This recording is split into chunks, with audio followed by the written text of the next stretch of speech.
Yo, yo, yo, what is up, my fallopian tubers? Cesario from the barrio coming back at you with another video for your butt.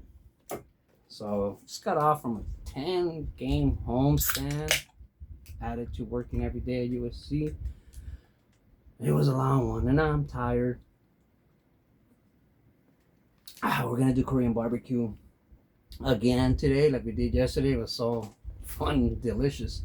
We're gonna do it again today, but same thing as yesterday. We're just waiting it for it to cool down. We're gonna wait till 6:30, 7 o'clock for it to be cool enough so we can go outside and do the Korean barbecue outside, because obviously we can't do it inside. But the reason I'm making this video is kind of to answer Lou Rock's question. I don't know how I stated it or how I made it seem.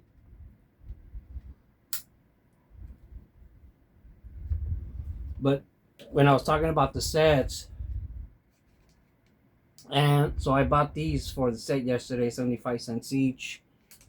And I just got like from 400 up that they had. I got all the singles at 400, they would have certain cards, man, like 20 of them. So I go through all 20, and just from being influenced by Double D, now I just go by centering and nothing else. When before I didn't care, I would just get any card.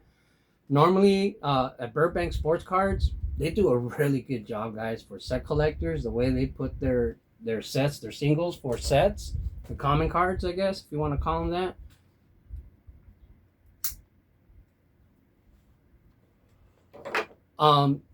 Not only do they put them in order, numbered like backwards, the way it should be for a set collector.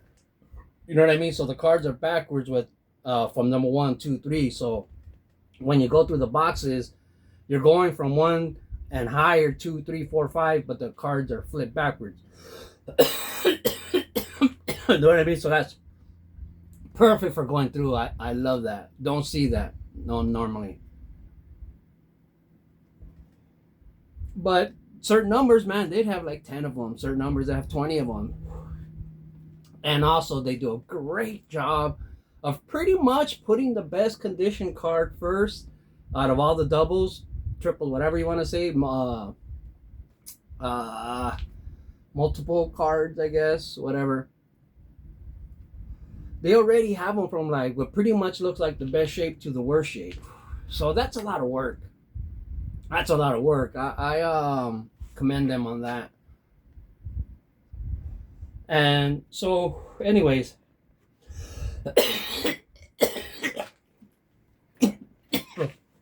I bought a bunch of 72s.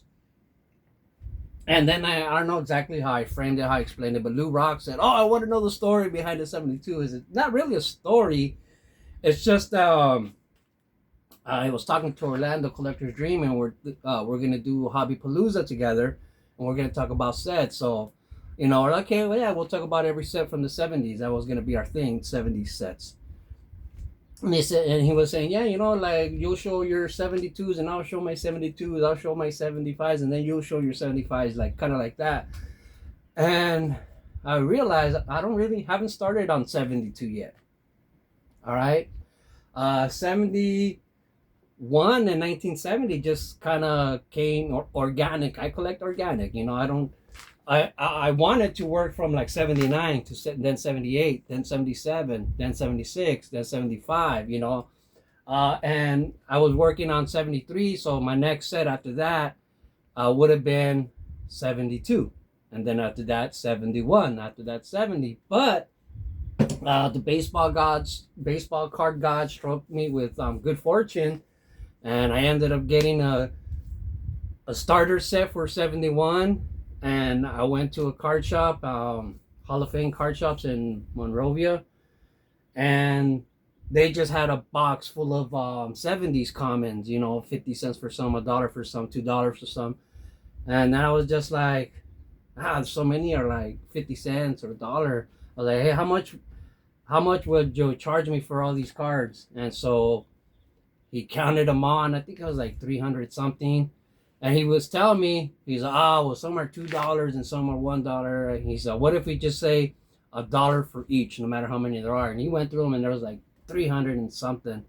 And I was like, oh man, I don't have 300 and something dollars. He's so like 336 dollars to $336, and I think he kind of saw my face and he said, and I'll cut it in half.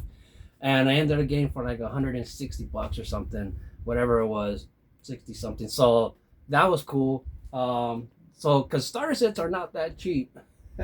Somebody that has them as advertised as starter sets, but both ones that I found were not starter sets, but to me they were a starter set. I converted them. But anyways, I just love talking baseball cards. So the thing was, so I don't have a 72 set started, and I was like, okay, that's cool. I'll just explain that like during the live stream why I don't have a 72.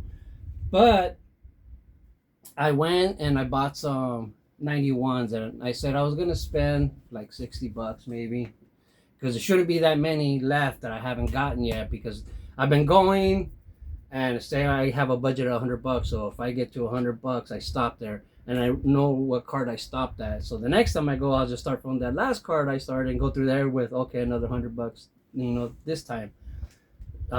So I have gone through all 3 boxes.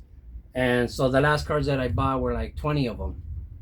So I still had some money left. So I looked at it and said, oh, well, what's right next to the 71s? The 72s. So just went through the 72s, and I was like, okay, I'm going to spend $40 worth or whatever. And just started getting a bunch of cards, like one card of every number that they had, without obviously getting doubles. Just every card in order that they had. Grab every card except for the doubles. So started from the high numbers, and so it was organic, and it might seem like I did it for the thing, but really I just bought them because I was like, I already did this. I already bought all the 70s from their boxes, and I already bought all the 71s from these boxes. There's nothing for me to go through. I already drained those all from cards that I needed. So I was like, oh, okay, well, I'll use my budget the rest on these 72s. So just by luck, I got some 72s. Like, see that one right there, that gray one on the top? That's not a real binder. That's a stunt binder. All right, and so on the 71 and the 1970, I also used to have stump binders there. What stump binders are is other years. So like I said, I've always collected these are the Topps update.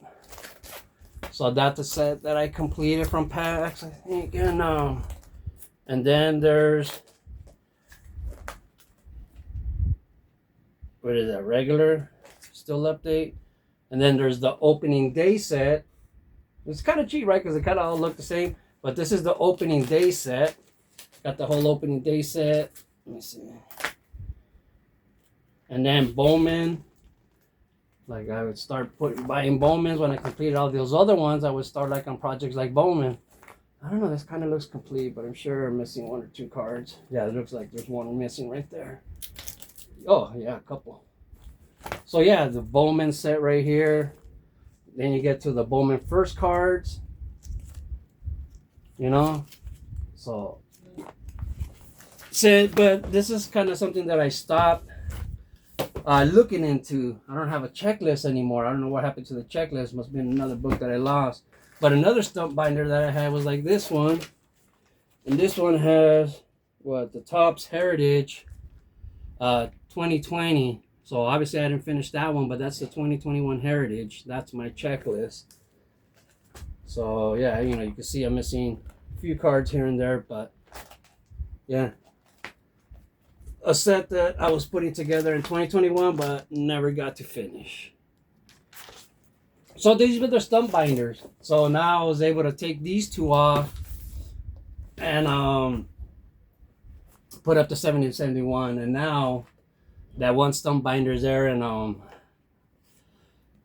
might just see that's the thing though. These are all high numbers, so they're not.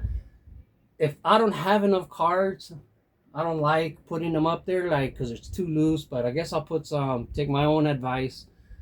But I don't like, I normally don't like if you have to put more than 2 magazines in there. but I'm gonna have to put like 5 probably. So we'll see. If I just start a binder for this or not. Right, but that's all I had to say, Lou. Oh man, 10 minutes talking baseball cards. Just awesome. So anyways, love the hobby, guys. Keep collecting baseball cards forever, I say. Ciao. Well, still need to put those stack. Count that stack from 2025 Top Series 2. So need to count those, put them in order. Not count them, just put them in order. All right. Projects, always busy.